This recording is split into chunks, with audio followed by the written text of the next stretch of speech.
Farzandlarni tarbiya qilishlikni eng go'zal, eng chiroyli tomonlaridan biri ota va ona farzandlar bilan o'tirib gaplashishligi. O'zaro o'rtada suhbat bo'lishligi. Bola xotirjam, bemalol o'zini ichidagi fikrlarini otasiga va onasiga ayta olishligi. Bu bolaga xotirjamlik beradi. Bu bolaga omonlik beradi. Bu bolaga aqliy tomondan, fikriy tomondan rivojlanishlikni beradi. Demak, ota-onalar bolalarni mana shunday tarbiya qilmoqligi kerak. O'g'li bilan xotirjam gaplashishlik kerak. Uni gaplariga sabr qilib kutib turishlik kerak. Uni gaplarini kesmaslik, uni gaplarini buzmaslik bu juda ham muhim. Uni gapini oldini olmasin. U o'zini fikrini, ichidagi gaplarni chiqarsin, bemalol otasiga, onasiga gapirsin.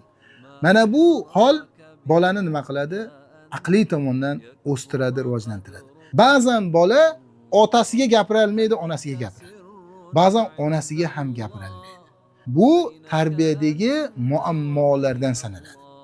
Bola bemalol o'zini fikrini otasiga ham, onasiga ham gapirishligi kerak. Mana shunda o'rtada to'g'ri tushunishlik bo'ladi va farzandni mana bundan keyin ota-ona to'g'ri tomonga yo'naltiradi, uni chiroyli tarbiya qilishni biladi.